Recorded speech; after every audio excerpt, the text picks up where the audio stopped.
Hello and welcome to Pro Wrestling Inside and Out. This is our look at the original World Championship Wrestling. No, not the Turner Vault promotion, but the glory days of Australia Pro Wrestling. Rodney, start us off. That's right. This promotion started not in Atlanta, but in Australia. Yes, Australia was once home to one of the most profitable territories in the world. The company ran shows from 1964 to 1978. During its heyday, it was the most watched sports on Australian television, achieving a rating of 14 on Aussie TV, according to World Championship Wrestling commentary Mike Cleary. Wrestling weekly television was the biggest reason for the popularity of World Championship Wrestling, with the time slots every Saturday and Sunday at noon on Channel 9. These shows featured Italian superstars like Dominic DeNucci, Mario Milano, and the Greek star Spiros Arion. However, like every defunct wrestling promotion, it had its downspin. After a change in ownership in 1973, things took a turn for the worse, and unfortunately led to its death in 1978. The story and the legacy of this promotion, like most wrestling stories from that time, began with one of the business's most unique backstage personalities, Jim Barnett. Jim Barnett cut his teeth in the industry under Fred Kohler in his Chicago-based promotion, which coincidentally had national TV in the early 50s on the DuPont network. It was through his position with Kohler that Barnett began making his numerous contacts in the business, and that would eventually become one of his most important assets.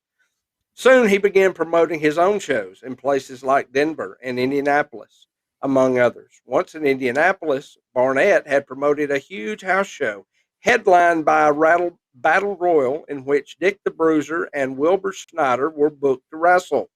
However, before the show, both Bruiser and Snyder came up to Barnett and told him that if he didn't include them on the business side of the territory as co-promoters, they would walk out and no-show the event. Barnett, aghast by the power play but feeling cornered by the circumstances, gave in.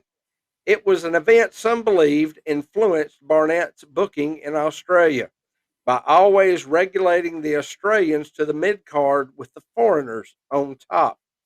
This way, the homegrown talent couldn't make a power play like that, and the top guys, who were usually only there for a few months anyway, simply wouldn't. Nonetheless, Barnett had wanted to do a national promotion, some report, and since the United States would have been an insanely difficult place to do it, he looked elsewhere. He had heard that Australia might just be the place. Australia, of course, had its own wrestling tradition dating back as far as 1880, even seeing George Hackenschmidt tour the country in the early days. Often, though, the wrestling cards were merely wrestling main events with boxing undercards, and even the wrestling matches were composed of time rounds like boxing. WCW's American style of time limits instead of rounds meant more action per match, and entire wrestling cards instead of just a match or two meant more performers working more often. In 1964, Jim Barnett and fellow American promoter Johnny Dole visited Australia and were able to secure a TV on Channel 9 due to Dole's connection with Jack Little, who worked for the station. Little had done commentary for Dole in America in the 40s and was actually one who recommended to Dole and Barnett to venture into Australia in the first place. They also visited Dick Lean Sr., who ran the stadium that Barnett and Dole were looking to run, Sydney Stadium, Festival Hall in Melbourne, and the Festival Hall in Brisbane. Is that Brisbane? Brisbane. Needing local talent as well, the two struck a deal with Hal Morgan, promoter of the local club Pro Wrestling, who supplied them the Australian wrestlers they needed. Although due to the aforementioned incident in Indianapolis, Barnett was sure to make foreigners his top stars. With television, venues, and local performers secured, World Championship Wrestling ran its first show in Sydney Stadium on October 23rd, 1964, drawing 6,500 people. 2 weeks later, on November 7th, before a crowd of 8,000, the promotion saw its first major title change as Dominic DeNucci defeated Killer Kowalski to become the IWA Heavyweight Champion. However, Barnett and Dole did not have a complete monopoly on pro wrestling in Australia at the time, as George Gardner, who promoted Big Time Wrestling, had promoted on and off since 1937, continued to run shows and did not back down to Barnett and Dole's soon-to-be juggernaut. Come 1965, World Championship Wrestling was by far the most popular wrestling promotion in the country, as TV exposure propelled them their place at the top. Their attendance progressively increased throughout the year, culminated with 14,000 people attending the show on December the 3rd. In terms of booking, DeNucci started the year as the top champion, briefly lost it to Ray Stevens to heat up their feud, and won it back from him a short time later. In a resurrection to their feud from Roy Schreier promotion in San Francisco, Kowalski won it from DeNucci to be the traditional champion, so they could get the belt on Spiros Arion, the Greek babyface who would close out the year as champion. 1966 saw the first major promotional shots fired. George Gardner of Big Time Wrestling managed to get. Did I get his name wrong when I said it? I don't know, George. I don't know, George. I don't know. That is a different name, isn't it? Anyway, the promoter, the Big Time Wrestling people managed to get Arion. He came over there, and he was World Championship Wrestling's big star. To jump ship to this promotion and defend his IWA heavyweight title, the World Championship Wrestling top belt on 2 different shows in Sydney and in Melbourne. The Sydney show saw a dusty finish, and the crowd nearly rioted until the match was awarded to Arion to appease them. World Championship Wrestling, to cover the fact that their champion bailed, fictionalized a story about Killer Kowalski beating him in Honolulu for the title. By the way, they call it the Dusty finish, but it was done before Dusty Rhodes. Yes, that's amazing, isn't it? Barnett and company soon retaliated. George, I'm just going to say Gartner, that's what I figured. I don't know. Had, from the end of 1965, been trying to book Bruno Sammartino from the WWF. WWF, that's 3 W's and the F, agreed and stated that Gardiel had to guarantee Bruno either $10,000 per week or 25% of the gate, whichever was greater. Huge money at the time. But Barnett caught wind of this, and Bruno then was accidentally double booked on the dates promised to Carter, and therefore never made the Big Time Wrestling. He did, however, make it to 2 shows with World Championship Wrestling in April and in September of that year, and indeed paid the pay was huge. Although Barnett would later say that Bruno was worth it because he drew so well. However, Spiros Arion would return to WCW that fall, and against WCW's TV time, Gardner's promotion would continue to be the B company in the country. In November, just over 2 years after their first show, WCW's whatever that word is, cumulative, I swear, attendance had reached 1 million.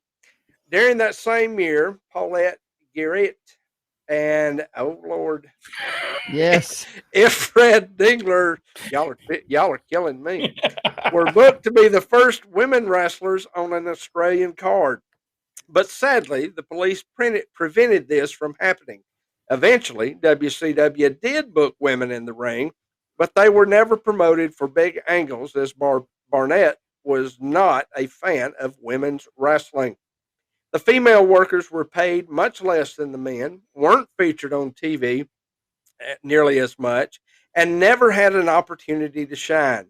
But the names of Garrett and Dingler, along with Sherry Sinatra, Sabrina, Lucille Dupree, Princess Little Cloud, Barbara Owens, Donna Cristianello, and Patty Ryan should be remembered as trailblazers for women's wrestling in Australia.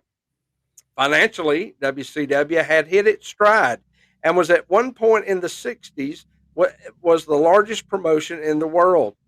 Barnett still played favorites with the foreign talents, and the local workers were paid less and stuck in perpetual mid card status. He also required the wrestlers to always travel in their Sunday best, although that didn't prevent them from partying a little too hard and leaving Barnett to try and keep it from the media when things got out of hand. You know what? Nothing ever changes. You did the same thing years later. That's right. In the early years of the promotion, Barnett and Doyle would trade off every 6 months as the boss in Australia, while the other could go home to America. In 1968, though, Doyle left the promotion and passed away on October 9th, 1969, due to cancer. Barnett was the sole owner in charge. I couldn't say that word, so I passed that one out.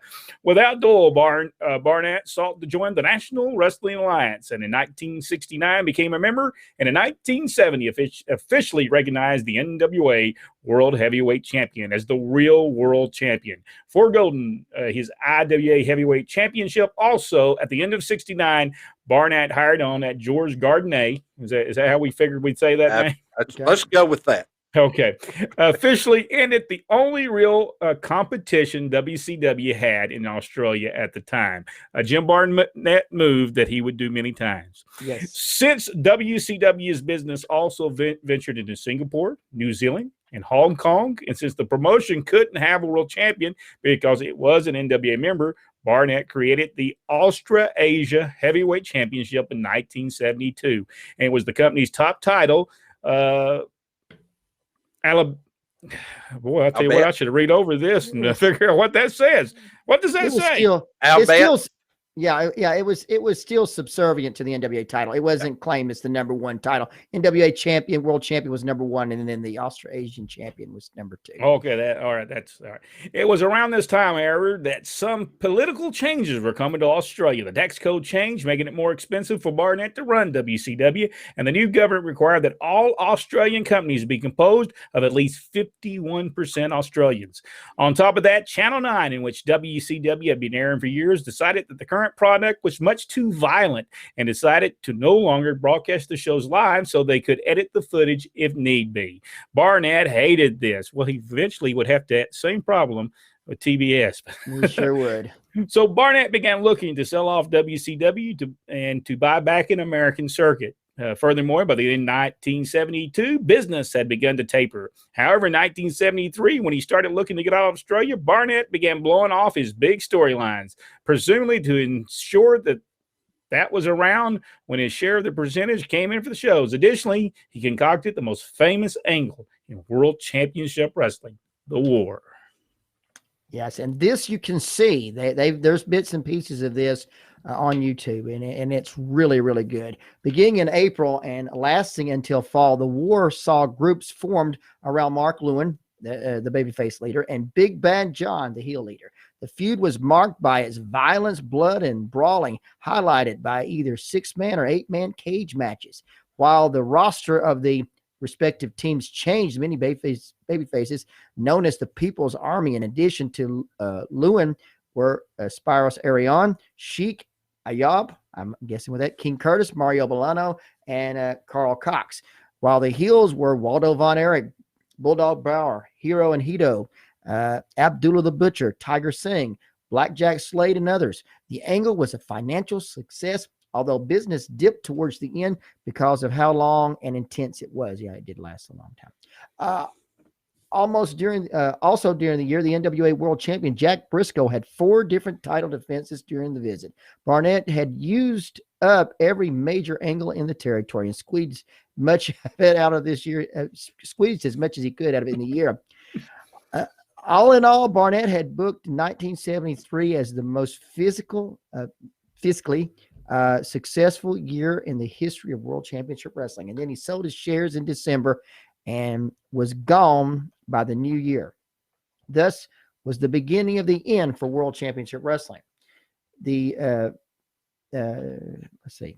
They had been a promotional war going on in Georgia, and one of the promoters there was looking to bring in the right guy to win it. It was there. Barnett had found his out from Australia and bought into Georgia Championship Wrestling. He had sold controlling interest to Tony Coloni, is that right? An American businessman who made the purchase through he and Barnett's mutual acquaintance, Eddie Graham. Coloni had no knowledge of the wrestling business. Thusly, neither did any of the corporate people that bought wrestling here. His brief run as the promoter and his brief run as promoter is regarded as a failure. Go back to what I said about corporations. Although the one positive he did accomplish was bringing Andre the Giant, who always created good business wherever he went. Coloni didn't have the international wrestling contacts that Barnett had, so he had to make do with the talent he had, which meant that the roster got very stale very quickly. The promotion was dying. When the time came for the TV contracts to expire, the station did not negotiate a renewal, preferring instead to give the TV to Cricket. The final episode of World Championship Wrestling aired on December 16th, 1978. What's worse, almost none of the footage has survived. Film was not archived after airing in those days, and once tapes were introduced, they were taped over with another program the station was airing. Very sad stuff. But I want to tell you, look at why they brought. Now we kind of see why, and we're talking about the War of Atlanta on our other. See why they brought Jim Barnett in to handle that, because he had already done it in Australia, so they knew he could handle Ann Gunkel. And they knew he was good at doing it, because instead of making them enemies, he makes them part of the company.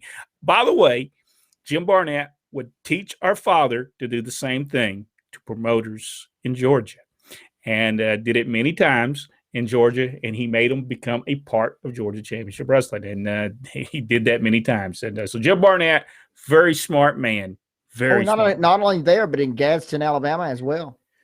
Yeah, he took a guy named Wayne Simmons that was promoting wrestling in Gadsden, Alabama, and went to him and said, "Hey, you'll make as much money, you'll make more money if you promote with us. We'll give you a percentage of every gate that we do in Gadsden." And it was a very successful business for many partnership. years. It's that first year or so when we were outside at that amphitheater, and I guess, is it still there? It's still there, right across that just place a few blocks from me. That was packed completely out every time they did it. There were people peeking over the wall. A lot of people, they probably don't even know there was an original World Championship Wrestling in Australia, run by Jim Barnett, and who would call their wrestling company World Championship Wrestling would be Jim Barnett. He was the guy that brought the name to TBS. And in this story, there was something that stuck out. Did you notice in the story that something that Barnett always wanted? He wanted a national show. Yep. And thusly, after leaving Georgia Championship Wrestling, he goes to work for Vince McMahon, who then has a national show. I've always said Jim Barnett would have went national. He would have ran the world. He was on his way of doing it. Just be that he was going to run the world. And now he would have probably worked with the promoters, but I believe he would have ran the world, and it would have been a 50-50 split with them, because TBS was huge at the time. I'm talking millions of people watched that show, and I'm talking maybe in the 15 million homes would watch wrestling back then. And that was a lot of homes. That was probably everybody had cable at the time was watching wrestling. So when you're getting an 863,000 fans today watch your television, you need to go back and look at the history of wrestling. And you'll see that's not very good when it comes to professional wrestling. All right, folks, if you enjoyed this, give us the big thumbs up. Even 2 thumbs up. I think you only do 1. No, I did 2. 2. All right. Won't be long until you won't be able to give the thumbs down. Well, there is.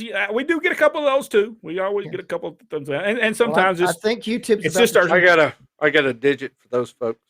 Oh, And I'm gonna be honest with you. Sometimes it's just because we have a hard time reading. So, I mean, I hope you get the point. But we're not ever going to get that job of reading that book on cassette for somebody. There's no doubt about that. Or a book on tape.